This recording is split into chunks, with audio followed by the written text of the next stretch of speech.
Welcome to Mike's Bike Sausalito. I'm Jack. I'm here with our in-house shred master, Justin Neimi. Justin, thanks for joining me. Thanks for having me. Today is an exciting day. We are putting me on a road bike.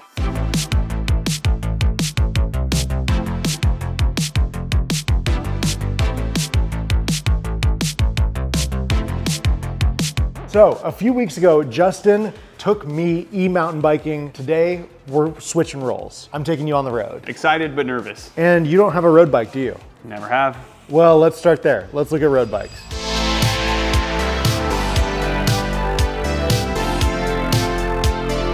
All right, so starting off on bikes here. Road bikes kind of go in two different directions. There's the more endurance bikes that the position is more upright. The carbon layup for the carbon ones is a little bit more geared towards absorbing the vibrations. It's a smoother ride. They can often fit bigger tires and dabble into gravel. And then there's the race bikes that are more over the front. They're faster, often more aerodynamic, lighter. They do everything speed-wise better, but are not quite as comfortable. I prefer the race bikes. I race quite a bit. I just like the snappy reactive feel. It feels like a Porsche to me. That is a totally fine option. If this is gonna be more of a training tool for you for enduro, which that's kind of my guess here, is that right? Yeah, definitely. I would probably lean a little bit more towards the endurance bikes. More room for error, more tire. Is that kind of the way you're thinking too? Yeah, agreed. I don't think I'm ready to ride on rails. I don't think I'm gonna be doing any racing. So I think endurance fits perfect for what I'm trying to do. Well, there is a new hot bike out, the Cannondale Synapse,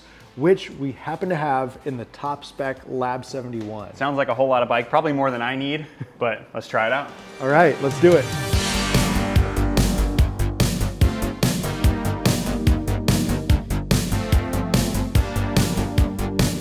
So starting to gear you out here, while you totally could ride in that, let me give you the aero pitch here. Mountain bikers tend not to care about aero. Okay. They don't think it pertains to them at all. It doesn't affect your ride. On a road ride, it definitely affects your ride. Whether you care about it or not is totally up to you. If you don't want to care about it and you want to ride baggies, that is totally fine. However, the wind resistance is the number one thing you're fighting. More than weight, more than rolling resistance, the air is the thing you're fighting the most. And you are the biggest target in the whole system between you and the bike.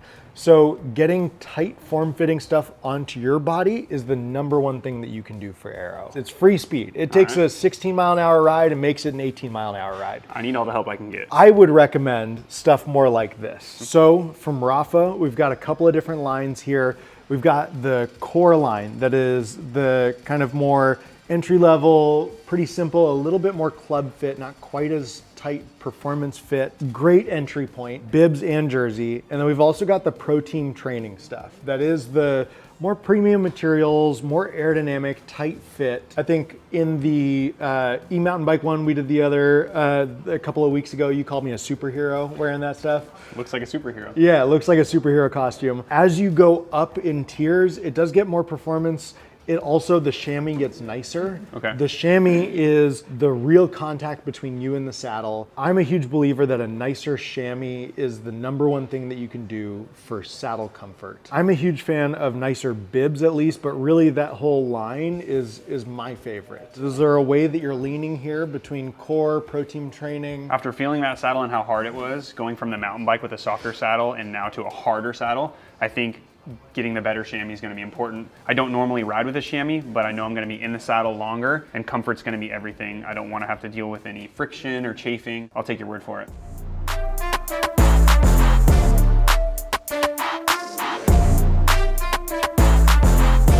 Okay, so now on to shoes. You are a little bit more used to the protective trail stuff, and you've even clipped into a mountain bike, right? Definitely. On a road shoe, it's a little bit different. We go from that narrow little 2-bolt pattern to a bigger 3-bolt, which disperses the pressure across your foot a little bit better. It's not as protective and walkable and all the things that you need in a mountain bike system, but the power transfer is better, and with dispersing the pressure, it's, I think, more comfortable putting power into the pedal. As you go up in levels of shoe, you get a couple of different things. One is stiffness. As you're pedaling, the power is going down your leg, and then from your heel to the ball of your foot where the pedal is, it can transfer that distance either by you flexing your foot, keeping it stiff and transferring it through your foot, or if your shoe is stiff enough, You can relax your foot and the shoe will do the work for you. I'm a big believer that a stiffer shoe does make a pretty big difference in how smooth the pedal stroke is and how that power gets transferred. There are more entry-level ones that have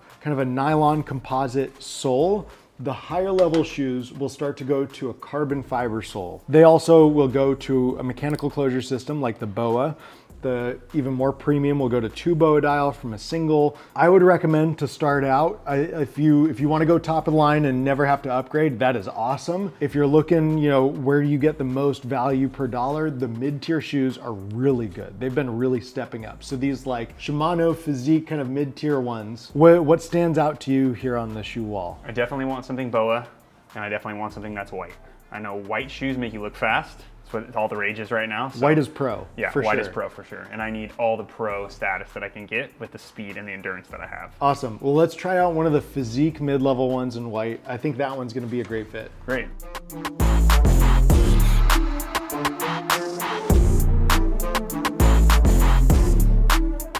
While your trail helmet would totally work out on the road, road helmets do a few things differently. They tend to be a lot lighter. They tend to have really good ventilation, and they're also, theme here, more aerodynamic. In a more forward position, looking up, there's a little bit more leverage on your neck, so you're more sensitive to weight being in a road position than you would be up in a mountain position. And then within road helmets, as you go up in the levels, they tend to split off into that weight versus aerodynamic kind of selection. The aero helmets are faster on almost every single ride. They tend to be a little bit warmer, and so because of that, just a little bit less comfortable. So there's a little bit of a trade-off there. Personally, I like to train in the lighter, more ventilated helmets and then race in the aero ones. Do you have a way that you're leaning with that? What sounds appealing to you?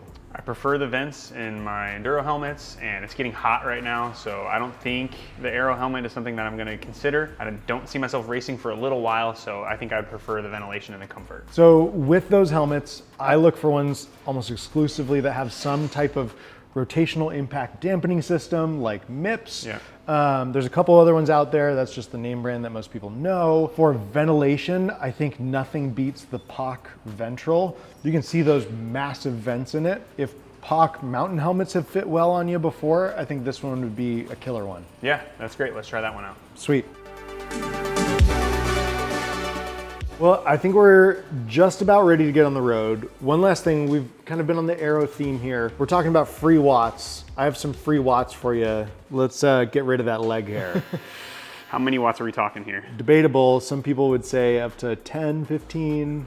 That is a lot of free watts. I don't think I'm there yet. Okay, that is totally fine. Let's get on the road.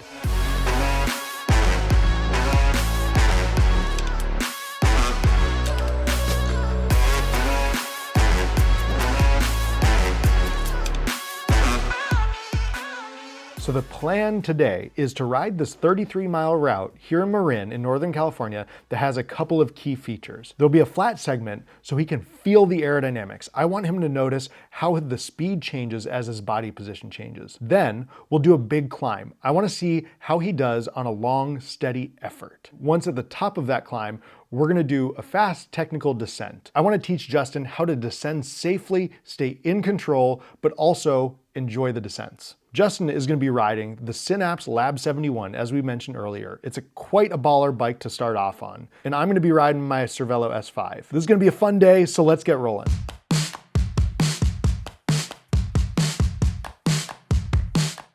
All right, so Justin, think of it as having two different types of positions here, and you have options in each. You have your chill, riding along, more endurance positions, which is a little bit more straight elbows in the hoods or even sitting up in the tops. And then you have more out of the wind, slightly more aggressive positions where you can either be in the hoods with your elbows dropped at 90 degrees or down into the drops. And the whole purpose of that is to get your torso lower so that you're more out of the wind. So, I mean, we're on a little bit of a climb right now, but once we have a nice flat piece of road, try out those different positions. Feel how for the same effort, your speed changes.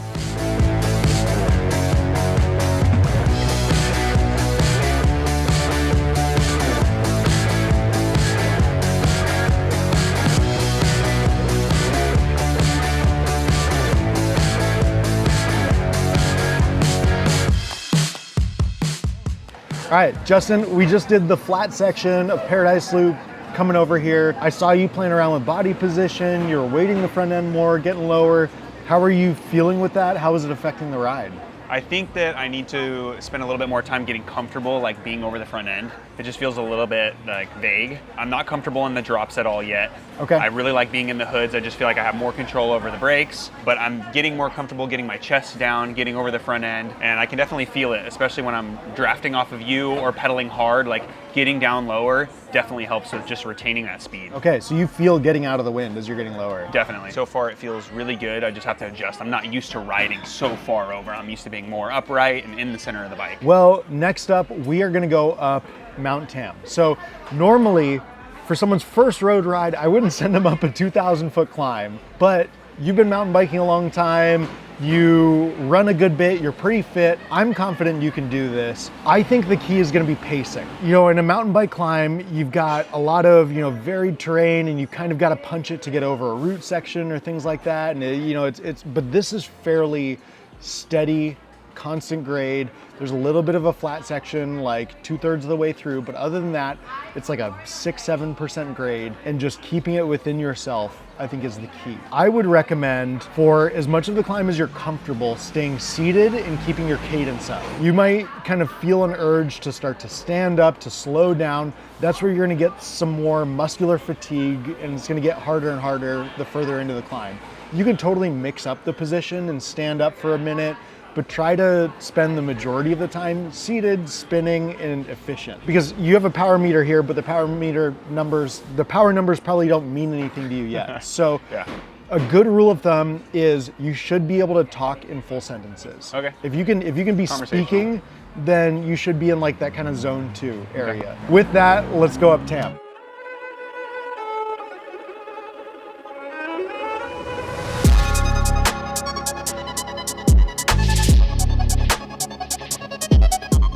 All right, Justin, on the climb, how are you feeling here? Your conversational pace and my conversational pace are different. You can tell I'm huffing a little bit. I've been riding the e-bike way too much. But I think I can manage. It might be too early to tell, but I'm gonna give it everything I got.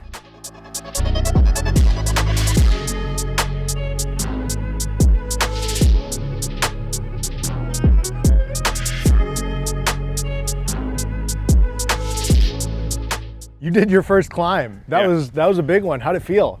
It felt good. My conversational pace is definitely different than yours, which we found. But it wasn't bad. I was really comfortable. I felt like I was able to maintain a cadence, and I didn't suffer, didn't puke. So that's good. Overall, I'm pretty stoked. Yeah, I saw the fatigue starting to creep in. You were standing a little bit more on the steep stuff, and that's great. You did exactly what you needed to, so you got there. Now that we're at the top of the climb, we get to go down it. Descending on a road bike, a little different from descending on a mountain bike. As you found when we were off in Paradise, in the corners there, you're weighting the inside hand, outside foot. And you, with the mountain biking background, I've been noticing you're really good at looking deep into the corner. You're not looking right over your front wheel, which is something that some new riders do. So keeping that sight distance and then holding the apex maybe a little bit later than you kind of naturally want to. A lot of people will kind of cut the corner early and then drift wide. The top of this descent here is pretty twisty. I think it's super fun. But yeah, just try holding that apex a little bit longer and then diving in. Yeah, I'm super excited, a little bit nervous. I just feel like my braking and my cornering is what I'm worried about most. The terrain, it seems smooth, but I'm worried about potholes and riding over the paint. And so yeah, I'm just gonna let you kind of show me the way, and hopefully I can lean it over and get down Do you want to safely. lead or do you want to follow down? Either way, I think it'd be nice to split it up just so I can watch you and then kind of mimic what you do. Sounds good. Yeah, I think that would be the safest route. Let's do it.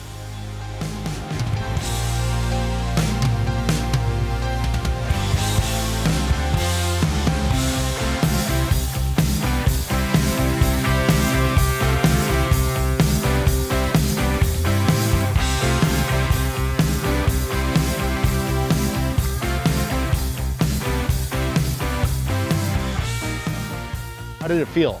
It felt great. At first I was definitely timid. It's just so much different. But it's fun. I have a lot of work to do. Sprinting out of the corners, just sustaining a cadence for that long, I definitely started cramping, but it was fun. It was a great experience. So, all in all, Justin crushed it. He said he's mainly gonna use this as a training tool for enduro racing, but he's also thoroughly enjoyed being out on a road bike. Maybe we can talk him into doing a group ride, or maybe even a practice race in the future. If that's something you guys would be interested in, comment down below. Everything we had on our bodies and our bikes are both available at Mike's Bikes, so head to the store near you or shop online at mikesbikes.com.